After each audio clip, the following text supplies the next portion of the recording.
She took credit for my projects, my ideas, and my hard work. So, when she finally got the promotion she'd been clawing her way toward, I made sure everyone saw the true cost of her ambition. But my name is Liam, and for the last 4 years, I was a graphic designer at a fast-paced ad agency called Aperture Creative. The pace was grueling. The deadlines were insane. But I loved it. It was a place where creativity was supposed to be rewarded, and where talent was everything.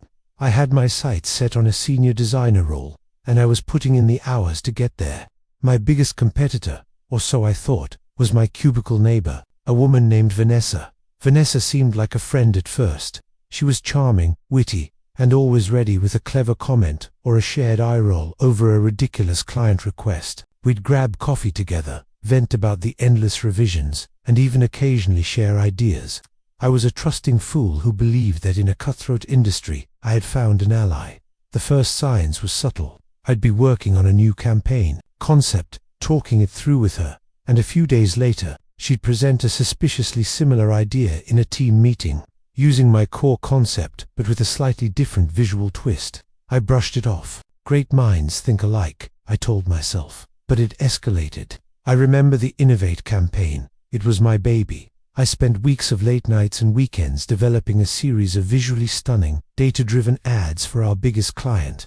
I even walked Vanessa through my final pitch deck, excited to get her feedback before the big presentation. She praised it, saying it was brilliant. The next day I got a text from our boss, Mark, saying the presentation was being handled by Vanessa, and that he was so impressed with her Innovate concept. My heart sank. I went to Mark, confused and a little angry. He showed me an email from Vanessa. It was my entire pitch deck, but with her name on the cover slide and a short note. Mark, here is the new Innovate campaign I've been working on. I'm ready to present it. She had sent it the night before, just hours after I showed it to her. I was crushed, not just because of the stolen work, but because of the betrayal.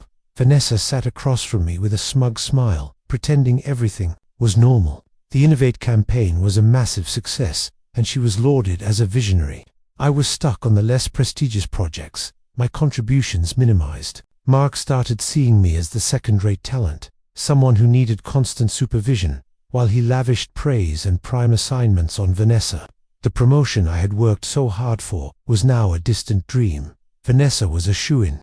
I felt humiliated, helpless, and completely defeated. It was like I was running a race, and every time I got close to the finish line, she would trip me and then take my trophy.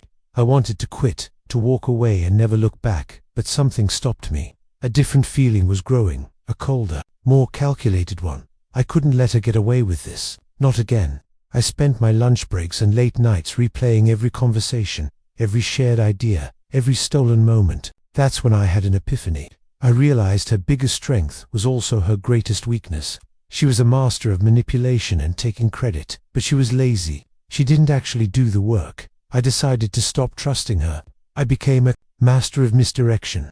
When she would ask about my current projects, I'd talk vaguely about concepts I knew would never see the light of day. I'd save my real ideas, the truly good ones, for my own time, working on them at home and never sharing a single detail. My plan was to let her think she was still in the driver's seat, to let her get comfortable with her position of power. My real project, the one that would become the foundation of my revenge, was the Synergy campaign for a new fitness brand. I worked on it in absolute secrecy, creating a separate, secure folder on my personal drive. Every design, every line of copy, every single hour of work was meticulously documented and time-stamped. I began a new email folder, archiving every exchange I had with her. I needed an ironclad case, a trail of breadcrumbs so undeniable that no one could claim ignorance. I was building my trap, piece by piece. She had stolen my credit, but I was about to expose her for what she really was, a fraud.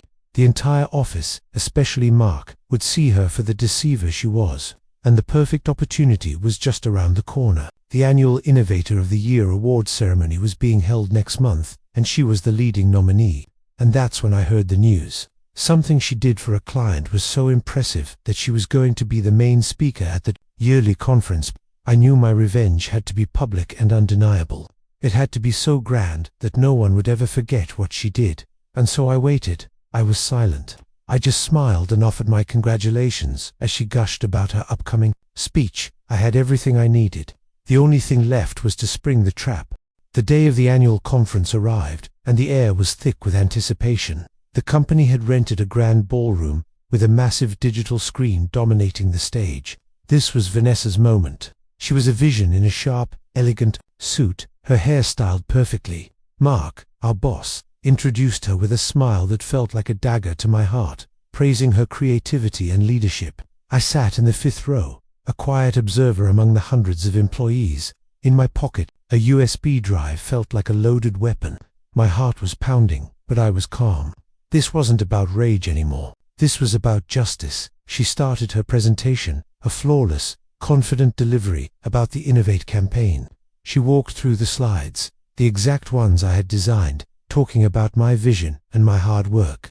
She was a magnificent liar, and the crowd was captivated. When she reached the final slide and a Q&A session began, I saw my opening. The presentation software she was using was a standard industry tool, one that I knew had a little-known feature that allowed remote access for co-presenters on the same network.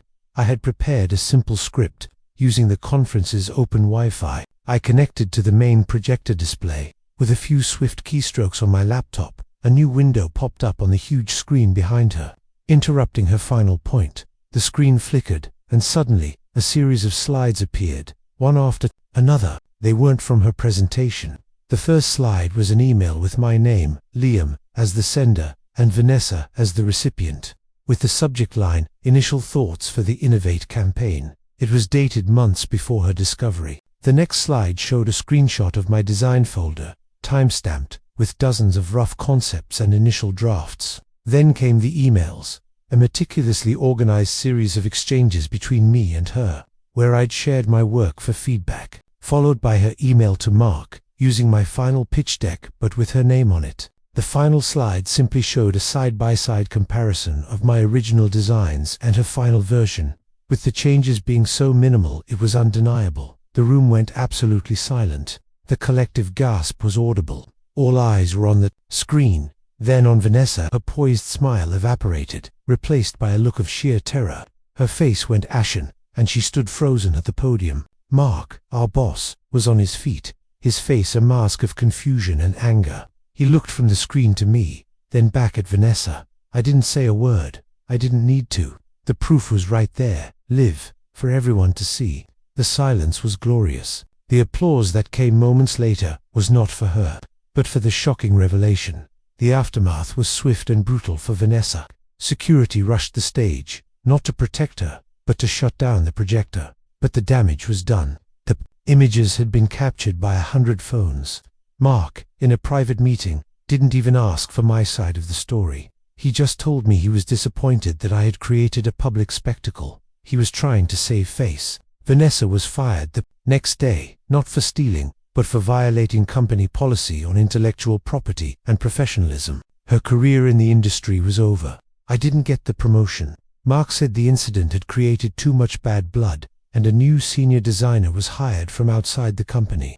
I was offered a significant bonus and an apology, which I accepted, but the sweetest part wasn't the bonus.